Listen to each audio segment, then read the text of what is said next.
को मेरा नमस्कार। मई महीने में 3 बड़े ग्रह होंगे वक्री, जानी ग्रहों की स्थिति परिवर्तन का सभी राशियों पर प्रभाव।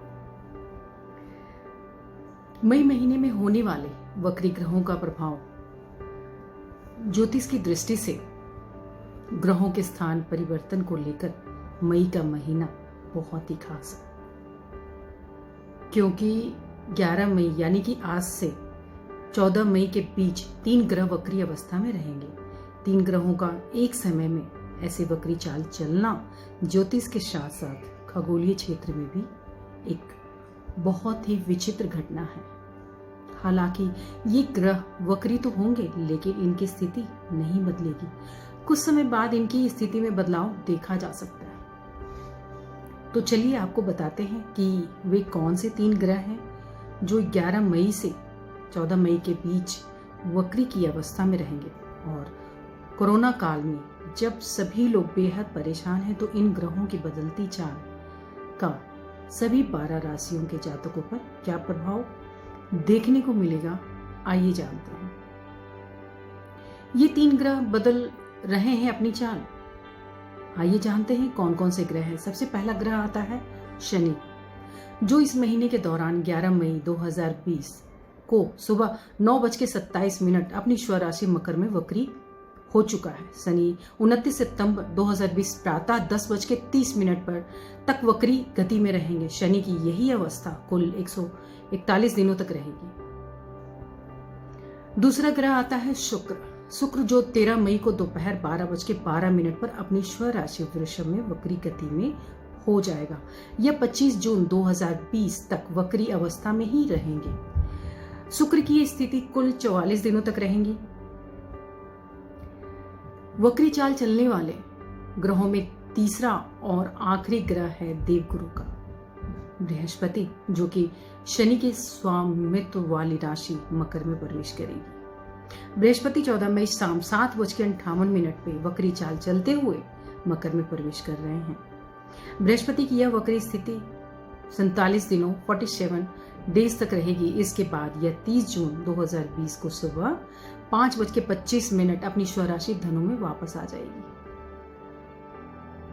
वक्री अवस्था में ग्रहों का प्रभाव देखा जा सकता है, जैसे वक्री शनि वक्री चाल चलते हुए अपनी स्वराशि मकर में प्रवेश करेंगे। मकर राशि अनुशासन, अधिकार, जिम्मेदारी और प्रतिनिधित्व का कारक होता है। मकर राशि हमें परंपरावाद का भी बोध कराता है। इस राशि में शनि का वक्री अवस्था में होना यह बतलाता है कि हमें परंपराओं और सीमाओं को तोड़कर आगे बढ़ना होगा।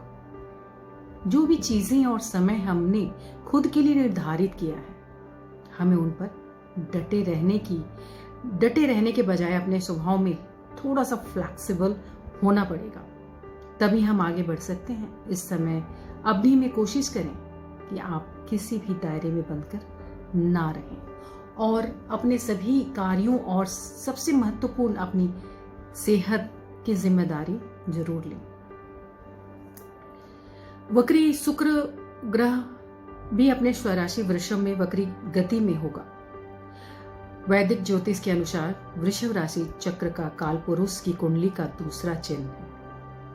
वृषभ संसाधन, जमा पूंजी, भौतिक संपत्ति, भोजन के स्वाद और सबसे महत्वपूर्ण परिवार का कारक होता है।